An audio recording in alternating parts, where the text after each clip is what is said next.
Olá, comunidade 247, seja bem-vinda a mais um Literatura e Pensamento Crítico. Hoje a gente tem a honra de receber a professora, filósofa, artista plástica, uma das principais figuras do pensamento crítico nacional, Márcia Tiburi, e hoje eu tenho aqui comigo meu colega de bancada, o Vitor Pino. Vitor, Márcia, vossa saudação para a comunidade 247. Oi, César, prazer, bom dia ao Vitor também, bom encontrar vocês, muito obrigada pelo convite. Obrigado, professora, eu que fui seu aluno, uma honra poder tê-la agora como entrevistada. E, César, a primeira pergunta é sua, mas já deixando um abraço para toda a comunidade 247, uma nova casa para um programa que destaca o pensamento crítico e filosófico nessa esquerda que precisamos. Obrigado, querido. Obrigado, Vitor. É sempre um prazer trabalhar contigo. Obrigado, Márcia, por aceitar o convite. Como eu disse na introdução, você é uma grande referência do pensamento crítico brasileiro, que é fundamental em todas as épocas, mas, sobretudo, nessa época de trevas na qual estamos mergulhados. Então, nesse sentido, para a minha primeira pergunta, Márcia, avaliando as tuas obras, já em 2015, né, me corrija se eu estiver errado, mas já em 2015, você estava lançando uma obra que chamava Como Conversar com um Fascista. Isso é de 2015, certo? Essa obra. Como você tem uma produção muito prolífica e a ideia aqui é explorar um pouco de tudo que você fez, eu vou abordar em alguma medida essas diferentes publicações que você lançou ao longo dos últimos anos, e eu gostaria de começar por essa Como Conversar com um Fascista. Conta pra gente, por favor, Márcia, o que você aborda nesse livro e quais que são as ideias fundamentais que você avança. César, eu fico muito contente de poder ter essa conversa com vocês, porque é tão raro a gente poder aprofundar o nosso trabalho, né, numa conversa. E eu sempre fui professora de estética e dei aula de diversas matérias, disciplinas, e sempre gostei muito de trabalhar a filosofia com pessoas diversas. Então, eu sempre gostei muito, evidentemente, daquilo que a gente trabalha como sendo história da filosofia, mas eu também pensava, e continuo pensando, que a filosofia é uma experiência de pensamento que a gente faz com as pessoas em contextos de diálogo, ou seja, tentei trabalhar isso também nos meus livros, e eu diria assim que eu digo que eu organizo a minha produção numa frente acadêmica, numa frente também teórico-política, que implica muito a relação entre estética e política. Eu sempre me dediquei na universidade ao domínio da estética e cheguei na política por conta da estética. Então, na verdade, a minha e também tem a outra banda, que é a questão da literatura, né, dos meus romances. Mas esse livro, ele é fruto de um outro livro que foi publicado em 2014, que se chama Filosofia Prática. O subtítulo é Ética, Vida Cotidiana, Vida Virtual. Esse livro de 2014 tem um livro anterior que se chama Sociedade Fissurada, que é também um livro no qual eu analiso a sociedade do vício, né? A nossa sociedade viciada em drogas, em telas, em televisão, em Deus, enfim, a formulação do vício nas nossas vidas. E tudo isso começou com um livro que foi publicado em 2011, que se chama Olho de Vidro, e que é um livro é uma espécie de fenomenologia política do fenômeno televisivo. Bom, estou contando tudo isso, e é ainda mais complexo, digamos assim, mas para dizer que o Como Conversar com um Fascista é um livro que nasceu de uma análise fenomenológica, digamos assim, de uma espécie de etnologia filosófica, uma atenção às redes sociais, uma atenção aos veículos de comunicação e uma atenção ao fenômeno da cultura da vida cotidiana no Brasil. E eu escrevi muitos artigos para a revista Cult, eu fui colunista da revista Cult durante muitos anos, e a minha proposta também, escrevendo esses artigos, era, que deram origem justamente a esse livro, era fazer uma filosofia da cultura brasileira. Mas eu queria um foco no cotidiano. Então, e o problema que eu tinha para resolver, o problema filosófico que eu tinha que resolver, era o que era o cotidiano. Essa pergunta também veio da minha experiência como professora de filosofia, constantemente envolvida com a esfera pública. Desde muito cedo, na minha experiência como professora, eu fui levada, né, eu fui chamada para a esfera pública. Então, acabou que eu respondi sempre muitas perguntas, e durante anos teve uma pergunta que martelou a minha cabeça, pergunta que vinha das pessoas, que era, se perguntava assim: como a gente faz para colocar a filosofia na nossa vida cotidiana? E eu me perguntava, o que será que as pessoas estão chamando de vida cotidiana e o que será que elas estão chamando de filosofia? Então, a questão da vida cotidiana eu resolvi nesse livro que chama Filosofia Prática. Os próprios filósofos não falam muito disso, mas a gente sempre tem a literatura para trabalhar isso, e eu tirei o meu conceito de cotidiano do Vidas Secas, do Guimarães, do Graciliano Ramos, e ali tem uma exposição do que é o cotidiano, e o cotidiano é sempre uma parte, digamos, é a nossa própria experiência, mas essa parte da experiência que é naturalizada. Então, eu precisava disso também para poder falar desse autoritarismo da vida cotidiana, que é o assunto do como conversar com fascista. Naquela época, só para fechar, não era difícil para mim pensar o fascismo, porque eu venho justamente de uma tradição, acho que o Vitor, que esteve comigo em sala de aula, deve lembrar, eu venho de uma tradição, tradição é até um termo um pouco forte aqui nesse contexto, mas eu venho dos estudos da teoria crítica. Eu fiz mestrado, doutorado sobre Theodor Adorno na minha juventude, e então essa discussão sobre o fascismo, sobre o nazifascismo, sempre fez parte da minha vida. Não era difícil para mim perceber quando isso despontou na cultura brasileira. Então, estou aí juntando muitas coisas, fazendo colocando tudo num balaio, digamos assim, né? Juntando tudo para a gente entender qual era o cenário, o meu cenário mental e a minha percepção, para onde essa percepção estava dirigida, né? No momento em que eu organizei esse livro. E um detalhe importante para fechar mesmo essa questão que você levanta é o seguinte: quando propus o livro para a editora Record, com a qual eu faço livros desde 2005, eu tinha até sugerido um outro título para o livro, mas o meu editor não queria publicar, nem com o outro título, que era a arte de escrever para idiotas. Ele disse, naquela época que a Record ainda publicava, aliás, era o editor, o Andreasa, que publicou na Record o Olavo de Carvalho, e abriu, portanto, as portas de um certo inferno no Brasil, né? E, detalhe interessante, naquela época... Então, aí eu propus esse título, Como Conversar com Fascista, que era o nome de um artigo que eu já tinha publicado na revista Cult, acho que em 2014, talvez, 2013, não me lembro. E aí eu propus e ele não quis, e aí foi uma briga, porque eu disse, ou fica esse título ou eu vou para outra editora. Aí acabou que ele aceitou. Mas ele fez uma tiragem muito pequena. Então, em uma semana, quando o livro foi distribuído, a gente foi para a livraria, para os lançamentos, e não tinha o livro.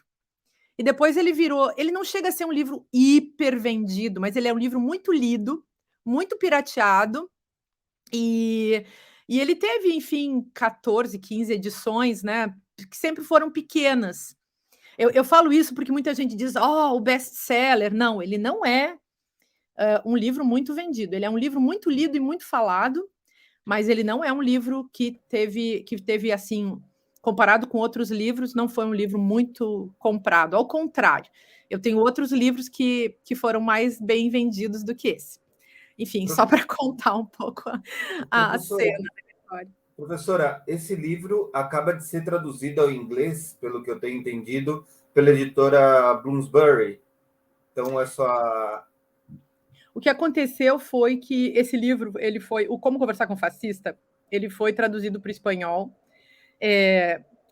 Não foi todo ele, eu tirei um pedaço, que não tinha muito a ver com o público da Espanha e dos países de língua espanhola, e aí eu fiz uma versão do Como Conversar com Fascista, junto com o Ridículo Político, junto com o Delírio do Poder, junto com um livro que eu lancei em 2020 que chama Como Derrotar o Turbotecno Macho Nazi-Fascismo.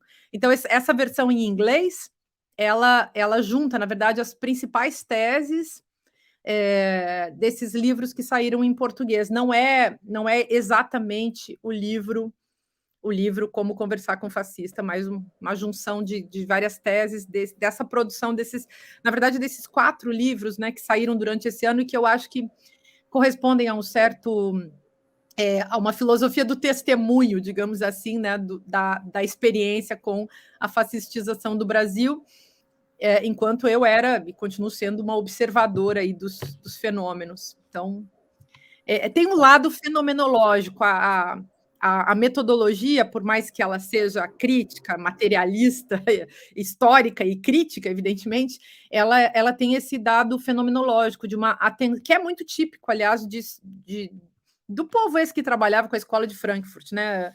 Você pega o Krakauer, por exemplo, tinha isso de prestar atenção ao detalhe, né? O fenômeno interessava não apenas o grande fenômeno ou o grande evento histórico, mas aquilo que ele chamava de fenômenos de superfície, né? As expressões que soam como totalmente superficiais, o que a gente pode definir como sendo os conteúdos rejeitados pela própria análise.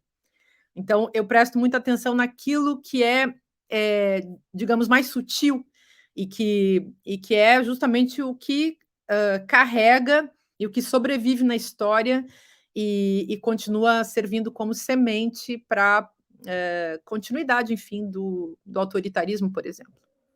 Aí vem minha pergunta, professora. Há uma visão, a senhora que não está no Brasil, que também vive no exílio, no alto exílio, há uma visão já de preocupação a respeito do fascismo que está dominando o Brasil?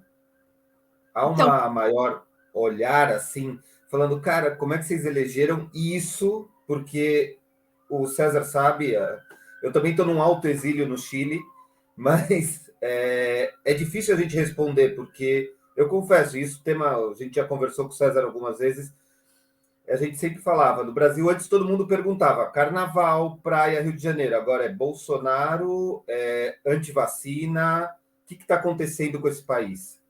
Talvez aí no Chile, Vitor, as coisas estejam mais interessantes, digamos, para o lado do Brasil, porque o Chile agora tem um governo democrático, de esquerda, e também está muito perto do Brasil. Eu diria que a Europa a questão da Europa é mais séria. Nos Estados Unidos também. Acho que depois do Trump se apagou um pouco a discussão, porque antes havia essa afinidade de problema com os Estados Unidos. E na Europa, acho que os problemas do mundo todo, né? Todos os refugiados, todos os exilados vêm parar aqui. E inclusive os exilados acadêmicos. Então, vêm parar, ou vão para os Estados Unidos, ou vêm para o Brasil. E aqui tem tanto problema que eu acho que o problema brasileiro é tratado como sendo mais um problema. Então, é mais um aí no meio desse mar de problemas. Ainda mais agora com essa guerra na Europa, enfim, entre Rússia, OTAN e Ucrânia. Então, essa coisa veio a apagar também, eu acho, a discussão aqui no Brasil. Mas, sem dúvida, havia muito uma perplexidade, que se resolvia também, as pessoas perguntavam, ora, mas como os brasileiros, esse povo tão afável, tão carnavalesco, tão alegre. Como é que essa gente conseguiu votar numa figura como Bolsonaro? Todo mundo que conhece o funcionamento do que alguns teóricos chamaram de... E até um teórico de meio de direita, digamos assim, o Popper, né, chamou de paradoxo da democracia. Então, a democracia produz o seu paradoxo. E aí a gente caiu nesse paradoxo. Para quem está com outros problemas, enfim, acho que eles ficam muito contentes de saber que mais um país que caiu nesse paradoxo. Ao mesmo tempo, eu vejo muitos livros que surgiram de 2000 e, sobretudo, de 2018 para cá, muito livro. No Brasil mesmo, né, as pessoas começaram a falar muito sobre fascismo, como se ninguém tivesse falado antes. Mas acho que também o fenômeno se tornou cada vez mais evidente. E aqui na Europa ele está cada vez mais evidente. Os franceses ainda não entendem muito. Quando eu conto, por exemplo, se eu estou num debate com os franceses e eu conto assim... Aliás, vários debates, né, já coloquei essa questão. Eu conto a minha história, falo que estou exilada aqui e que só estou aqui porque aqui, por exemplo, ainda tem o Macron e não tem o Zemmour.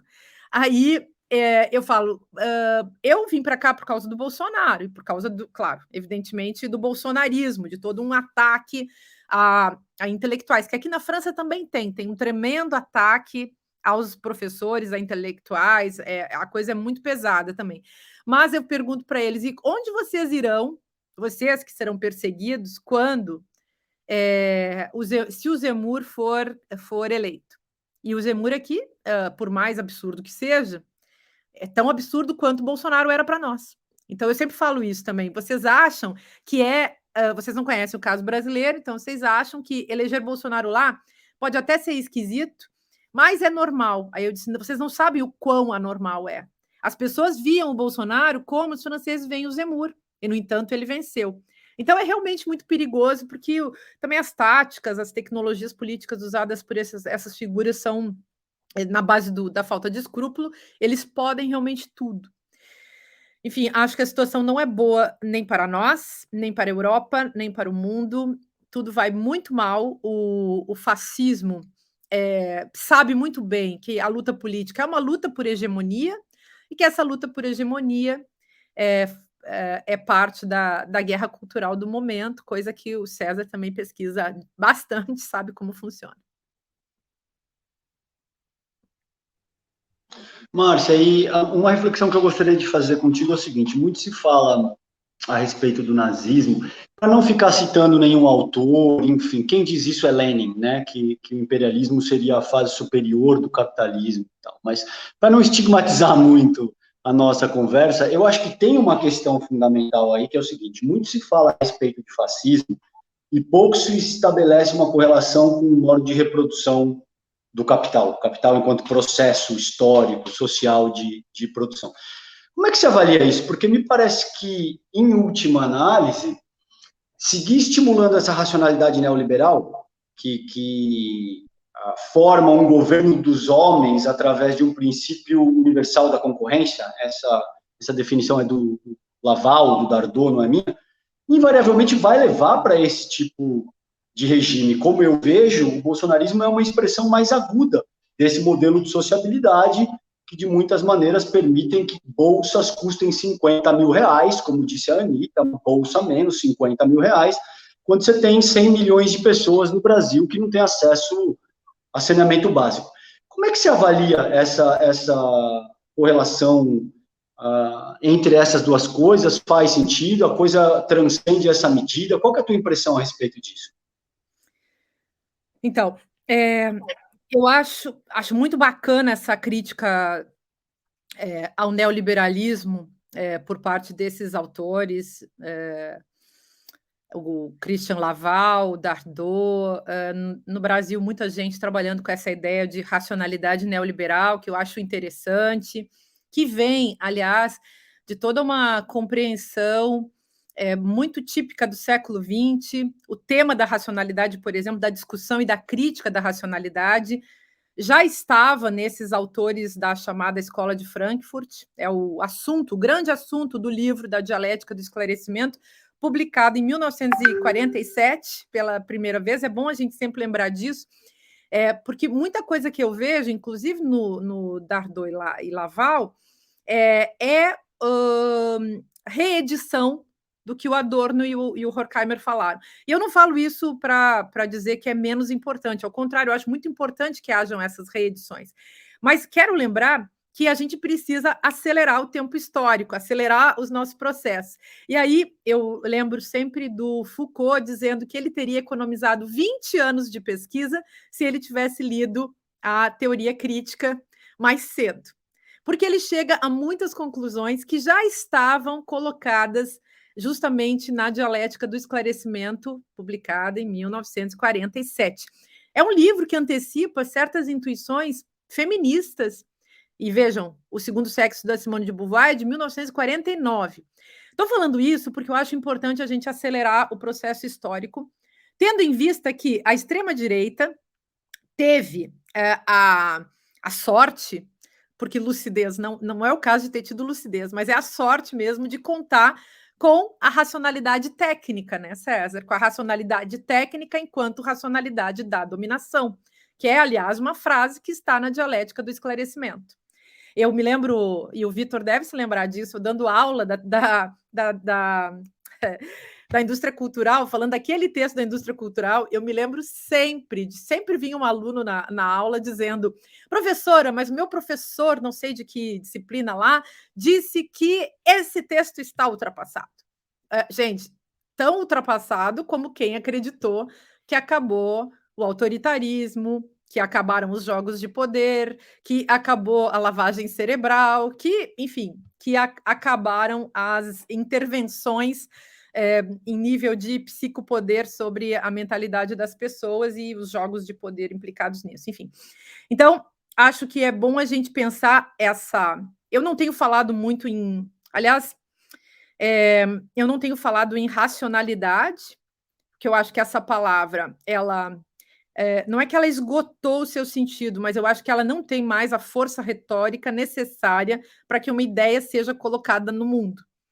Então, essa racionalidade neoliberal na verdade, quer dizer, ela não deixa de ser uma racionalidade neoliberal, evidentemente, mas ela é uma racionalidade patriarcal, e o que a gente precisa entender é uma afetividade patriarcal, eu até diria uma afetividade patriarcapitalista. O jogo de linguagem, que é um jogo de poder dessa racionalidade, afetividade patriarcapitalista. Então, eu não tenho falado mais faz tempo, aliás, de capitalismo sem patriarcado. Isso é um problema que aí vocês dois que são homens podem também ajudar a gente a discutir, porque olha só que legal se a gente puder fazer, e isso também já estava apontado na Dialética do Esclarecimento, que legal se a gente puder perceber que a racionalidade ocidental, a racionalidade capitalista, a racionalidade neoliberal, a racionalidade do imperialismo é uma racionalidade patriarcal.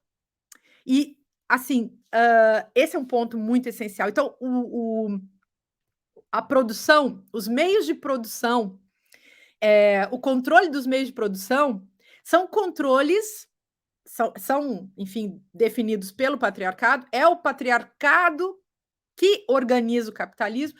Esses dias, até num debate com o Breno Altman, eu estava falando, o Breno fazia umas perguntas muito assim, então isso, então aquilo, eu dizia, calma, Breno, a gente tem que ver que o capitalismo, o patriarcado leva ao capitalismo, o capitalismo leva ao neoliberalismo, o patriarcado não leva ao socialismo nem ao comunismo. Então, os fenômenos sociais ou de Estado, capitalismo, tanto que hoje em dia, né, o capitalismo, o socialismo, o comunismo, onde eles existem, eles estão todos sustentados no patriarcado, mas eu diria que esse socialismo e esse comunismo são muito entre aspas, não são um socialismo e um comunismo até as últimas consequências, nem aqui, nem na China, como se diz, nem na China, nem em Cuba, porque o que faltaria é a gente realizar o comunismo no seu extremo, ele seria o que eu venho chamando de ecossocial feminismo. É isso que eu quero dizer. Então, o próprio Lenin, para reivindicar aí para uma figura que você trouxe, o próprio Lenin dizia que a luta de classes não pode nunca esquecer a luta das mulheres, porque ele sabia que a luta de classes é a luta das mulheres. Quem leu Silvia Federici, que escreveu o famoso livro que circula no Brasil para todo lado, que se chama Caliban e a Bruxa, sabe muito bem que se trata, que no capitalismo se trata de uma guerra contra as mulheres, numa guerra contra os corpos diversos, e que a acumulação primitiva do capital se dá em termos de lógica e de funcionamento metabólico em cima do corpo das mulheres. Então, do corpo das mulheres ou dos corpos que são heterodenominados na episteme patriarcal, corpos femininos, corpos da mulher. Então, a mulher é aquele corpo que vai ser trabalhado no patriarcado para ser um corpo servil. Um corpo, claro, e aí tem todas as questões, óbvio, né, que a gente tem que discutir com mais tempo, as questões fisiológicas, as questões psicofisiológicas e as questões cultural-teológicas, psicofisiológicas que constituem uma ideologia patriarcal. Enfim, estou colocando isso para que a gente pense que a superação do capitalismo, a superação do imperialismo, que é um problema geopolítico fortíssimo, tudo isso vai depender também da gente poder propor alternativas. E uma alternativa consistente hoje não pode ficar condenada, confinada na ideia de uma racionalidade neoliberal que impera sobre quem? Sobre que coisas? Sobre os corpos. Hoje estou falando muito do Adorno, porque eu acho realmente que ele acertou em muita coisa, Adorno e Horkheimer, e tem que voltar a esse livro, né? Podemos fazer um grupo de estudo só para a dialética do esclarecimento. E uma coisa que eles falam nesse livro é que o capitalismo sempre incidiu, sempre se dirigiu para os corpos. O corpo da mulher, o corpo negro, o corpo dos escravos e um corpo que nunca é levado em consideração, que é o corpo dos animais. Então, isso é importante da gente lembrar. Professora, então, já que a senhora me chamou de homem branco, hétero, patriarcal, então vou fazer uma provocação. Pera, que agora é minha vez de provocar.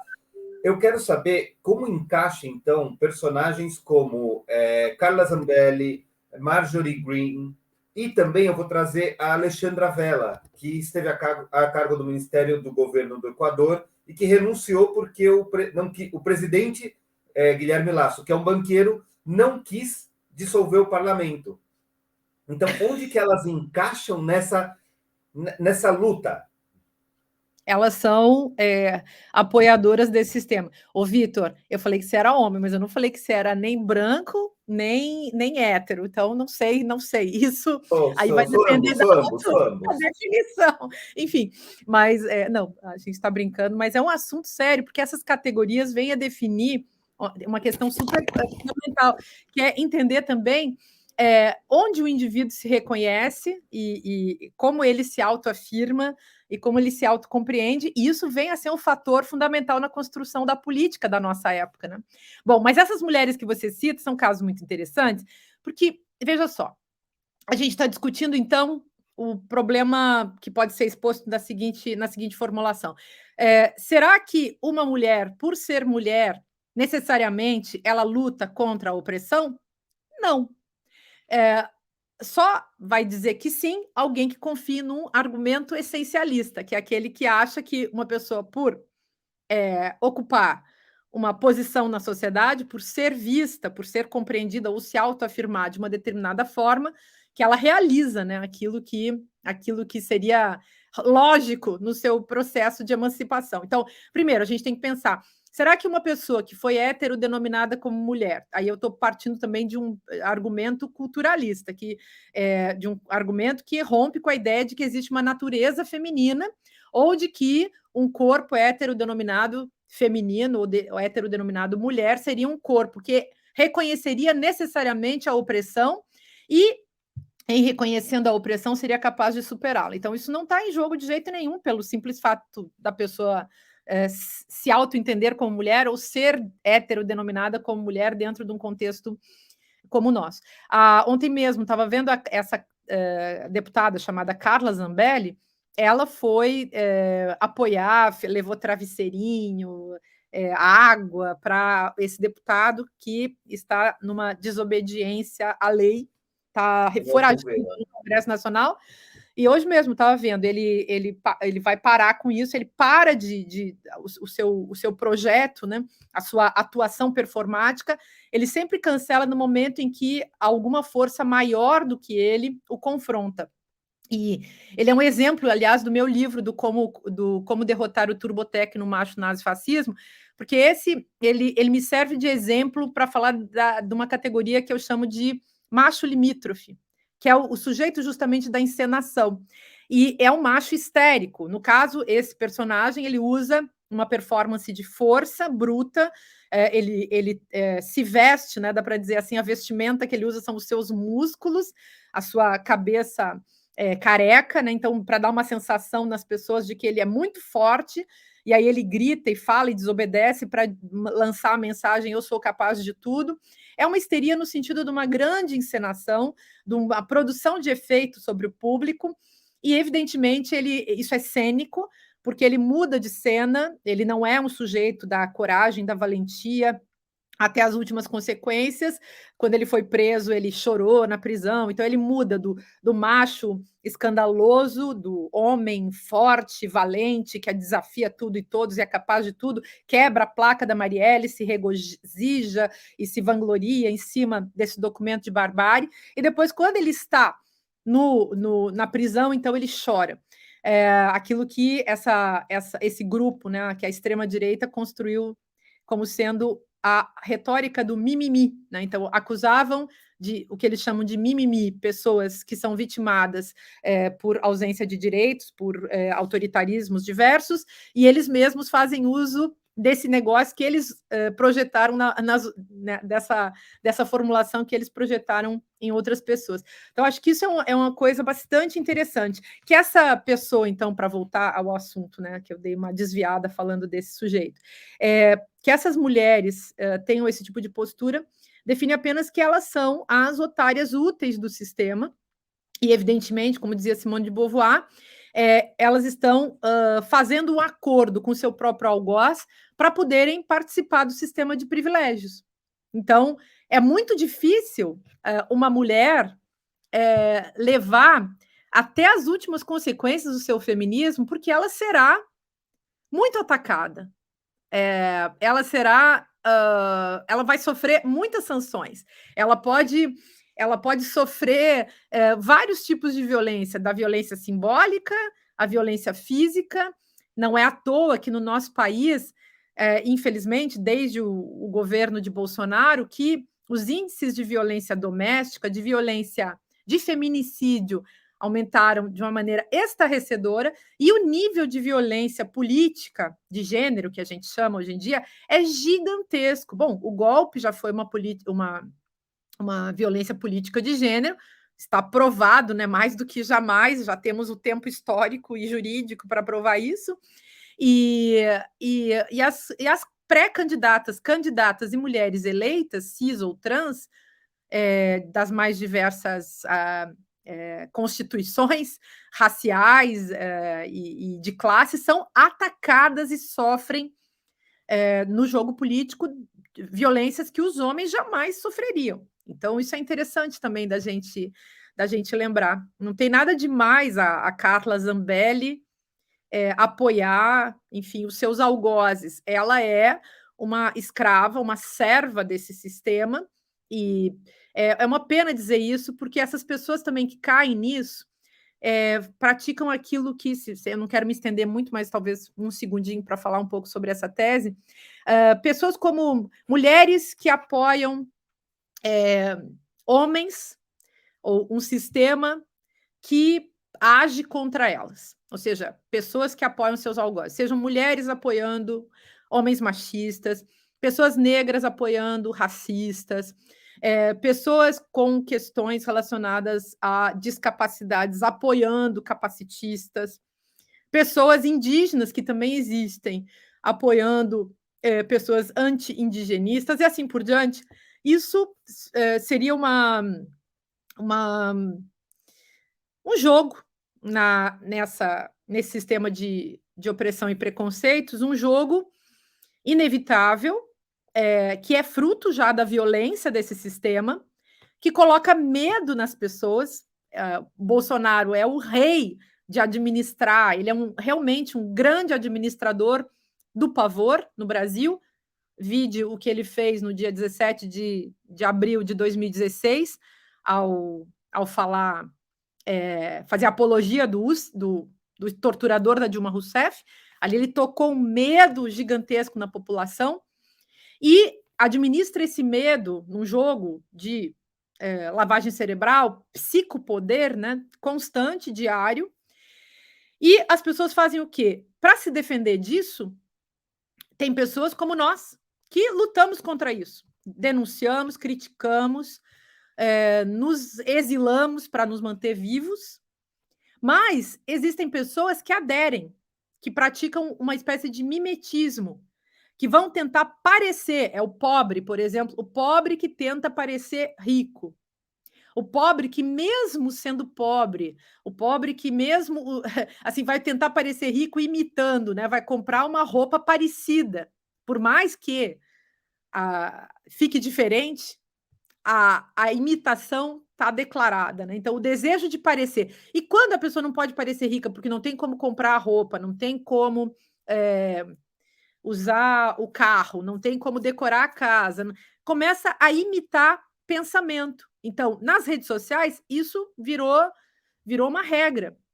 O sujeito não tem onde cair morto, mas ele está lá gritando, está lá reproduzindo no Facebook, no Instagram, no Twitter, reproduzindo os preconceitos contra, muitas vezes, inclusive, contra seus próprios pares, pessoas pobres, negras, homossexuais e assim por diante, mulheres, reproduzindo preconceitos para se sentir igual aos algozes. É uma espécie de síndrome de Estocolmo que atacou a população brasileira como um todo. Então, é isso que a gente vive hoje. E Carla Zambelli favorecem isso numa posição privilegiada, porque é uma mulher eleita, é uma serviçal do sistema eleita para ficar nesse lugar. E, Márcia, aí tem uma reflexão que eu gostaria de fazer contigo, é o seguinte, eu vou colocar, como a gente não tem todo, eu poderia ficar 3 horas te ouvindo, mas a gente tem o limite do programa de 1 hora, então eu vou procurar condensar as perguntas para tirar tudo que eu quero de ti.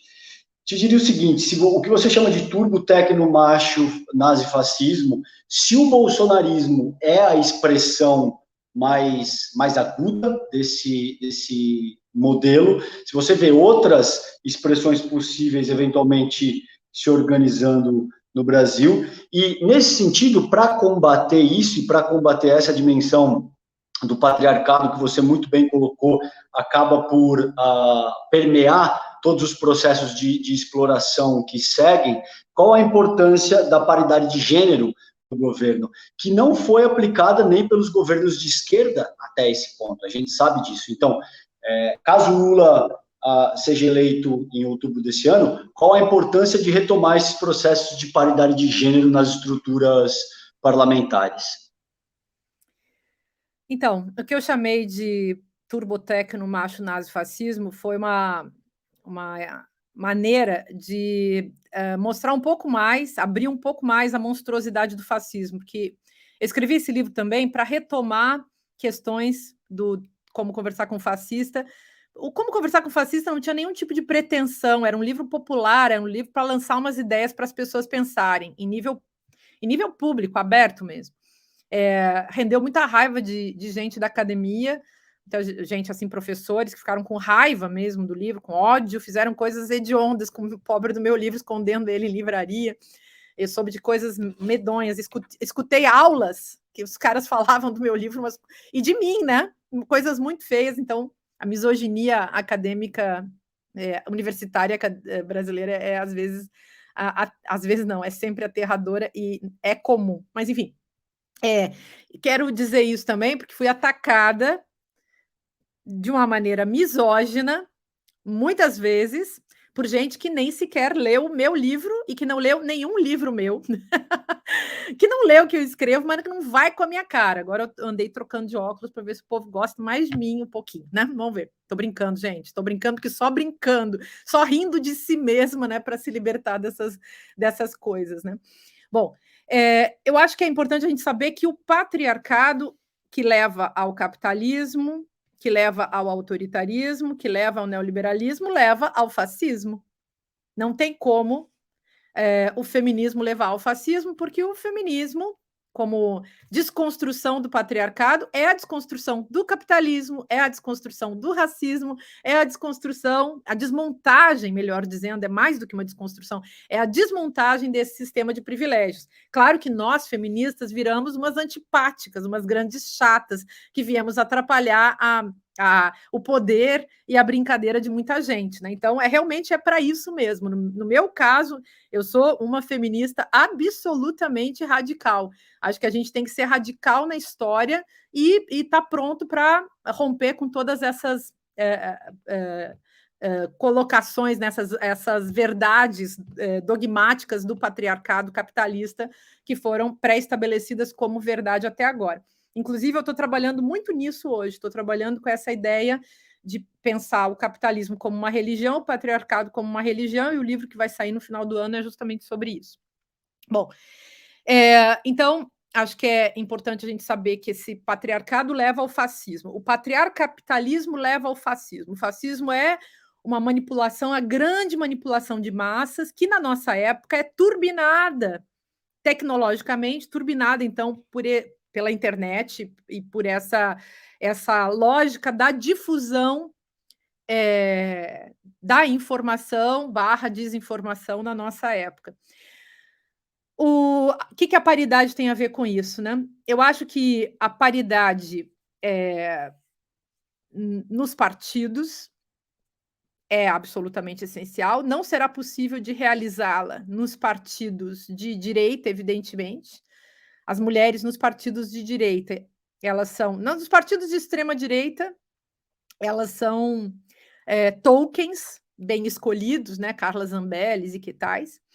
Nos partidos de direita, muitas vezes elas são laranjas, não que nos de extrema-direita não sejam. Há hoje muitos estudos sobre o posicionamento dessas mulheres que são as chamadas laranjas, né? São os nomes utilizados em candidaturas falsas, e tem muito disso. Há projetos para acabar, desejos e projetos para acabar com as políticas de paridade, inclusive em relação às verbas para as campanhas das mulheres nos partidos. Anteontem foi votado um desses projetos de lei contra as verbas das mulheres nas campanhas políticas. Acho que o PT, há uns 10 anos, o PT votou na questão da paridade, insistindo nisso, né? E acho que tem um esforço do partido, que é um esforço que não é só um esforço burocrático.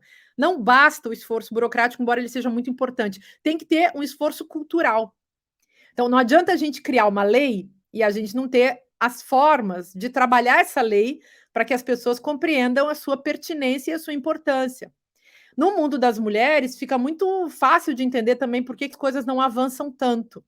As mulheres estão sempre ocupadas em cuidar da família, cuidar dos filhos, cuidar dos maridos, cuidar da casa, cuidar das suas 3, 4 jornadas de trabalho, cuidar dos pais velhinhos, e elas não têm nem tempo para se lembrar que política existe.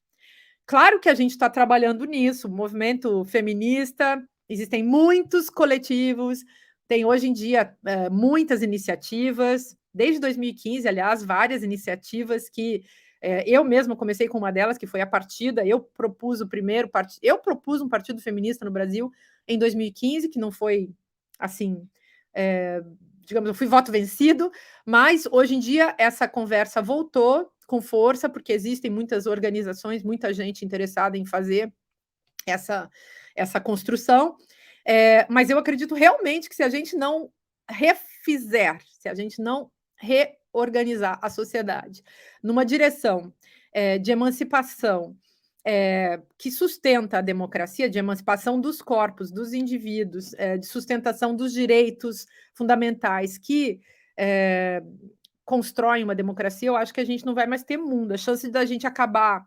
numa distopia fascista radical, como já se ensaiou e como já existiu, melhor dizendo, há 100 anos atrás, acho que é gigantesca. De que forma o fascismo se realizaria hoje? Acho que de uma forma infinitamente pior, mais ao estilo das distopias cinematográficas, como Mad Max e coisas do tipo. Eu falo disso, aliás, há muitos anos, há 20 anos que eu falo. Esses filmes, infelizmente, um dia podem se realizar. E agora, com essa guerra que faz voltar à tona o medo, essa guerra na Ucrânia, entre Rússia, Ucrânia, OTAN, etc., essa guerra faz voltar o medo da catástrofe nuclear e, sinceramente, é uma questão que a gente tem que levar a sério. Essa catástrofe é realmente possível. E como a gente já está num clima de catástrofe desde a pandemia, nós no Brasil, desde o bolsonarismo vitorioso, desde a pandemia, no mundo e assim por diante, agora é um terceiro passo bastante terrível, tenebroso, né? Que eu acho que só vai ser interrompido naquela linha do que o Walter Benjamin, né, que entendia desses assuntos, chamou de puxar o freio de mão. Então, é preciso puxar o freio de mão da história, significa puxar o freio de mão do poder, puxar o freio de mão dos meios de produção, ou melhor, das classes que operam, né, que são as proprietárias dos meios de produção, inclusive dos proprietários dos meios de produção da informação, que são os mais poderosos capitalistas neoliberais na era da desinformação. A gente precisa fazer tudo isso, e para fazer isso, a gente precisa, sim, pensar em outra política. Eu chamo de outra política porque eu acho que que a democracia que a gente está construindo é uma democracia radical, e isso significa uma outra esquerda que inclui pessoas que antes não estavam, pessoas, atores, atrizes, personagens que antes não estavam contemplados no jogo de poder habitual construído entre os homens. Então, essa é uma novidade que tem que ser levada a sério. Não dá para a gente continuar escutando, e quem fala isso não pode continuar falando de, por exemplo, identitarismo, como se identitarismo fosse uma ideologia de esquerda, sendo que, na verdade, é uma ideologia de direita aqui na Europa, mas no Brasil isso não existe ainda, né? Talvez o nazifascismo brasileiro seja o que haja de mais próximo do identitarismo aqui da Europa. Mas dizer que mulheres, indígenas, pessoas negras, pessoas trans que chegam para fazer política estão fazendo identitarismo é um erro semântico, é um erro epistemológico, que tem não só um erro, né, também fruto, acho que de uma ignorância mesmo, de uma falta de leitura e de compreensão dessa outra esquerda que vem surgindo e que não vai mais recuar, porque não tem mais nada a perder, está na mira mesmo da morte, né? Está na mira dos assassinatos de Estado, dos assassinatos culturais, então não tem mais por que recuar, porque se trata mesmo de uma questão de sobrevivência. Professora, e vendo essa projeção, talvez o exemplo do Chile seja uma luz de esperança. A gente está falando, por exemplo, de um presidente que, no próprio discurso, ao assumir, ele fala: os homens e as mulheres caminharão pelas livres alamedas. Ele se corrige durante o discurso para tentar trazer uma paridade, uma igualdade de gênero. E de uma mulher, sua companheira, com quem ele não é casado, ele é namorado, e que termina falando, vai dar uma entrevista, e perguntaram: como é que você se sente como primeira-dama? Ela: não sou nem a primeira, nem muito dama. Essa é a Irina Karamanos, quem é hoje a primeira-dama do Chile, por assim encaixá-la. Mas também a gente está falando de um país que conseguiu uma constituinte paritária, com espaço reservado para os povos originários, para os índios chilenos, que está discutindo uma Câmara, um parlamento que também seja paritário, que hoje em dia não é, onde os homens e as mulheres terão que dividir igualitariamente os espaços. Você imagina, por exemplo, num congresso no Brasil, ter metade de homem e metade de mulher. Essa seria a paridade que estão buscando aqui no Chile, e com espaço reservado para povos originários. Você acredita que pode ser uma luz de esperança ou talvez um caminho a seguir? E eu faço essa pergunta porque eu fiz para o Juliano Medeiros, quando ele esteve aqui no Chile, a gente se juntou para tomar um café e ele soltou essa... Ele tinha os olhos brilhando quando ele falava do que foi a posse. E agora eu pergunto para a professora Márcia Tiburi, talvez esse seja o caminho de ter uma revolução social no Brasil, de conseguir talvez uma constituinte que permita mudar as regras e alcançar essa igualdade de gênero? Então, Vitor, eu acho que talvez a gente não precise de uma constituinte para isso, basta que se aplique as leis que já existem no Brasil e que os partidos tenham honestidade. Acho que essa questão está evidente no caso do PT, por exemplo, no qual sou filiada, e isso, mas como eu disse, é difícil de realizar na prática. Portanto, o esforço ético de fazer valer essas questões políticas é fundamental nesse processo. Esforço ético porque depende mesmo agora de uma ação que implica os corpos, que implica a gente poder superar situações que são circunstanciais muitas vezes, né? Então, me lembro quando eu fui candidata ao governo do estado do Rio de Janeiro, por exemplo, né? Era uma coisa muito... Claro, tinha muito machismo. Eu conheço bem o machismo e a competência machista da esquerda, não só do PT, mas também do PSOL, profundamente. Fui filiada no PSOL durante 3, 4 anos, e também durante a minha campanha eu sofri ataques altamente bizarros da esquerda pessoalista, mesmo eu tendo sido já filiada e não ter nenhum tipo de animosidade com aquele partido, mas na hora da prática mesmo, eles foram muito, muito assustadores, né? Na hora da prática da disputa política, eles foram bem assustadores. Um pouco eu contei no meu livro chamado No Delírio do Poder, justamente, que é o livro que eu publiquei em 2019, e que conta eventos ali relacionados à campanha, né, que faziam parte da elaboração também do testemunho, né, do avanço da loucura coletiva no Brasil naquela época. Bom, então, acho que paridade é algo que a gente não vai poder abrir mão, é uma reparação histórico-política básica para a gente poder seguir. As mulheres têm que lutar por isso. Nós, mulheres, ainda estamos na fase de lutar não apenas para votar, né, como fizemos há 100 anos atrás, mas hoje estamos lutando para sermos votadas e para termos espaço para poder participar dessas lutas. Eu que acompanho de perto o movimento feminista, fico sempre estarrecida com a capacidade que as mulheres têm, as mulheres feministas, as mulheres que estão na luta, as lideranças feministas populares nos mais diversos estados do Brasil, a quantidade de mulheres absolutamente incríveis, com ideias incríveis, com práticas incríveis, e que são absolutamente apagadas no cenário nacional. Por quê? Porque o cenário nacional recebe quem? Recebe aquele homem ruralista que não representa ninguém, recebe aquele homem engravatado que carrega uma Bíblia, ou que carrega uma bala, ou que carrega, enfim, algum tipo o boi, a Bíblia e a bala, né, são os seus instrumentos de interesse e de guerra política. E essas mulheres incríveis que seguram o Brasil nas costas, elas estão apagadas, elas não fazem... muitas vezes não faz parte da vida delas e da luta política dessas mulheres a política partidária.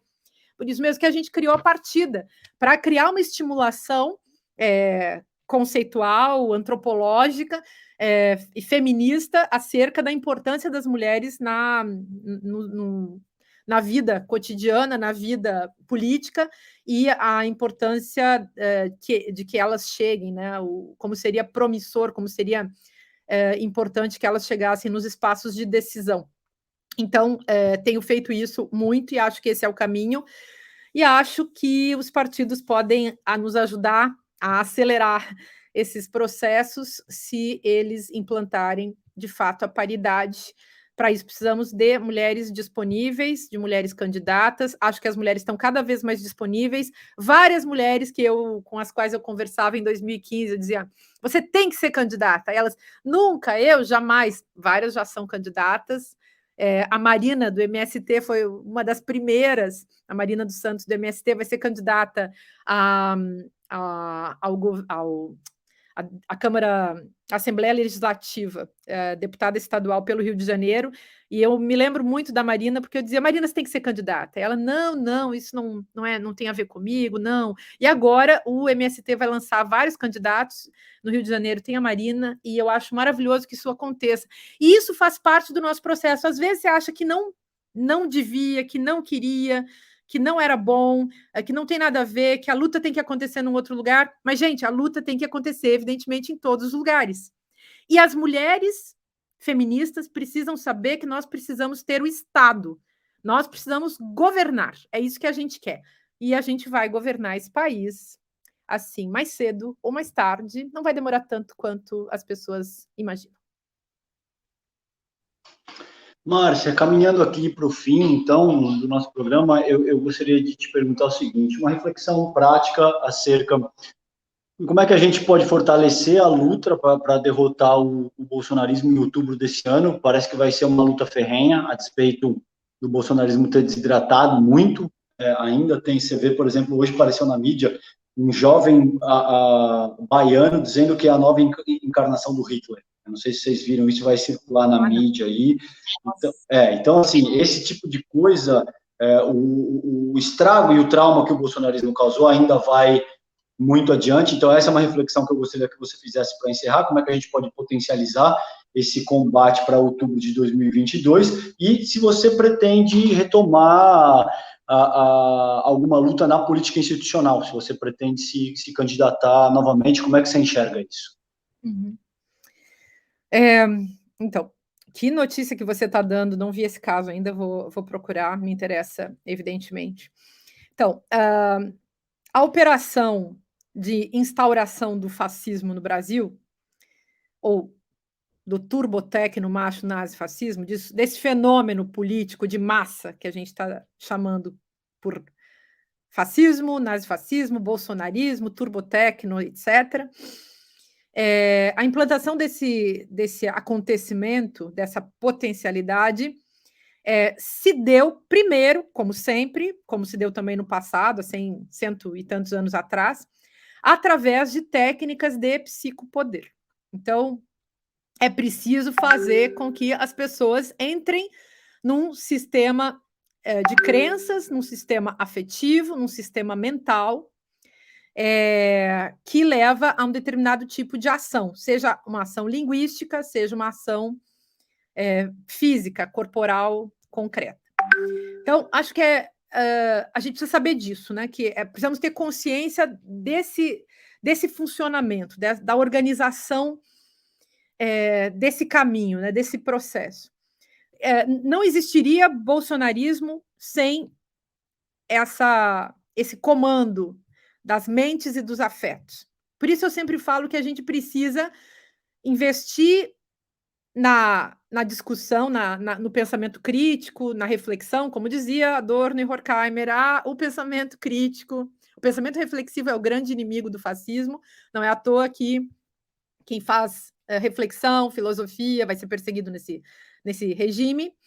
E esse regime faz funcionar justamente um pensamento autoritário por oposição a um pensamento democrático, que é o que eu colocava lá nesse livro, lá há 7 anos atrás, no livro do Como Conversar com o Fascista. Então, tem uma operação mental autoritária, uma operação mental democrática. Nos regimes democráticos, a gente faz funcionar esse pensamento democrático, que é um pensamento da criação, da criatividade, da inteligência, da lucidez, da reflexão, que gera também uma ética pela qual o outro é aceito, é compreendido, a gente tem curiosidade, que é uma questão cognitiva, epistemológica, em relação ao outro, e essa curiosidade se transforma também numa ética, né? Quer dizer, o outro é alguém que eu não conheço, eu não sei, eu não posso projetar nele, porque antes eu preciso entender quem ele é. Então, essa postura é menos agressiva, é mais passiva em relação ao outro, tentando conhecer esse outro, né? Bom, então, a gente passa depois da produção dessa subjetividade, né? Tem uma produção de subjetividade fascista, e a gente passa desse lugar para um lugar institucional. Então, era óbvio que depois da produção da subjetividade, desse fascismo da vida cotidiana, quando as pessoas já estão apenas odiando, estão levadas pelo discurso de ódio, estão reproduzindo o discurso de ódio, as pessoas estão, mais do que o discurso de ódio, eu acho que o Bolsonaro produz discurso de ódio, mas tem uma retórica mais profunda ainda, que é a retórica que eu chamei de retórica do desnorteio. O objetivo é deixar todo mundo muito perturbado, muito louco, né? Então, todo mundo sem entender o que está se passando e repetindo clichês, enfim. Mas se passa disso para as operações práticas. Então, primeiro, o povo tem que ficar doido, tomado pelo regime afetivo do ódio. Depois, esse povo tem que votar, munido, então, da agressividade, da raiva, do ódio, ciente de que, na loucura, né, de que, ou no delírio do poder, de que existe um inimigo, então, um inimigo que deve ser combatido. Quem é o inimigo? O inimigo é o comunista, né? Isso foi reeditado também, isso já era uma questão há 100 anos atrás, na Europa. Então, esse inimigo comunista, e a mulher comunista é ainda mais perigosa, a mulher comunista, que é a feminista, essa é perigosíssima. Então, isso faz parte da história do fascismo, e aí esses caras conseguem fazer com que o voto seja uma ação, porque o voto é uma ação simbólica, ou seja, uma ação teórico-prática, e uma ação concreta, uma ação que leva a efeitos ainda mais radicais, instaura os fascistas no poder. Acho que nós vamos ter que disputar voto a voto, já que essa parece ser uma escolha. A escolha que sobrou, na verdade, não é exatamente uma escolha, né? Acho que os brasileiros estão tão tomados pelo medo que ir para as ruas é uma coisa que amedronta. Então, claro que tem gente nas ruas, claro que houve fenômenos de rua, mas nunca na dimensão capaz de confrontar o tamanho da catástrofe que o Brasil está passando.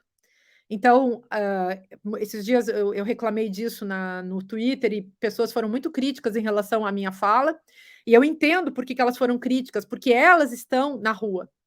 Mas, assim, a proporção de gente na rua é muito pequena, perto da catástrofe vivida até agora e da catástrofe que está por vir, infelizmente. Eu detesto dizer isso, mas é um fato.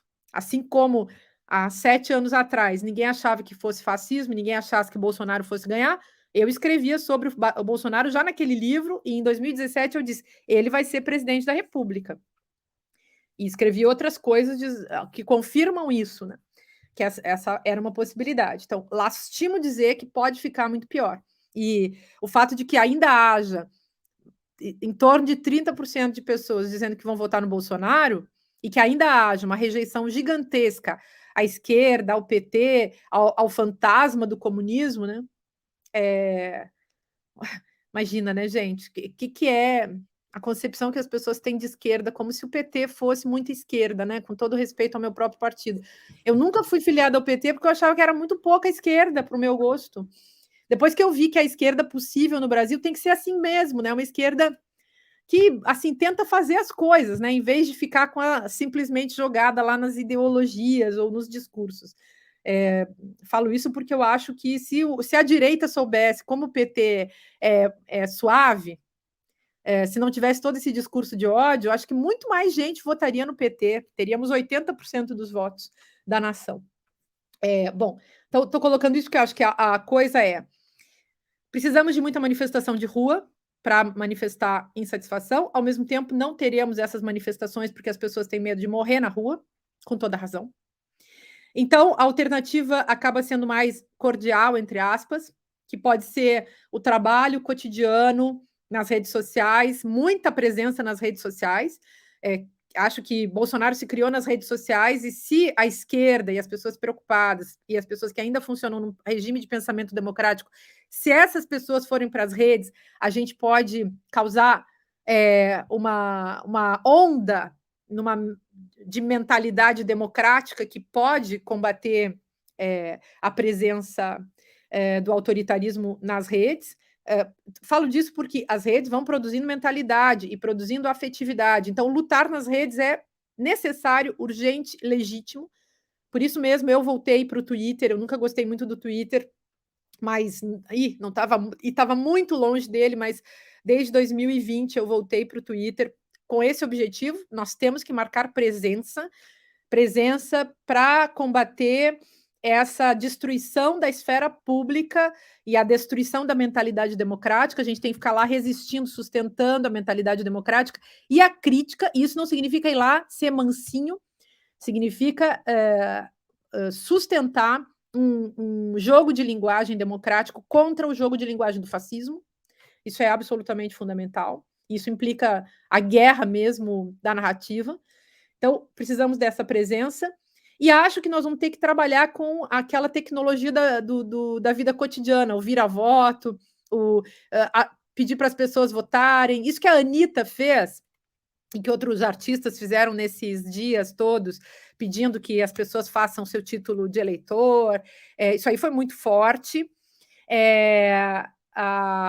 Acho que a ação desses artistas, muita gente, aliás, de esquerda, criticando. Gente, vamos deixar a crítica para outra hora. Não é... Quer dizer, façam a crítica que vocês quiserem, mas, assim, ela não é melhor do que o que essa gente fez nesse fim de semana no Lollapalooza.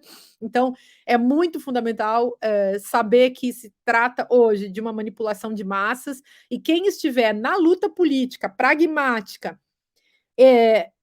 diante das massas, podendo defender uma perspectiva realmente democrática, podendo defender o voto, podendo defender personagens da esquerda perseguidos, como Lula, por exemplo. Essa gente ajuda muito quando a gente olha pessoas que têm 10, 20, 30, 40 milhões de seguidores falando em prol da esquerda, ou em prol de uma eleição democrática, em prol de Lula, inclusive, que é a única alternativa que a gente tem nesse momento.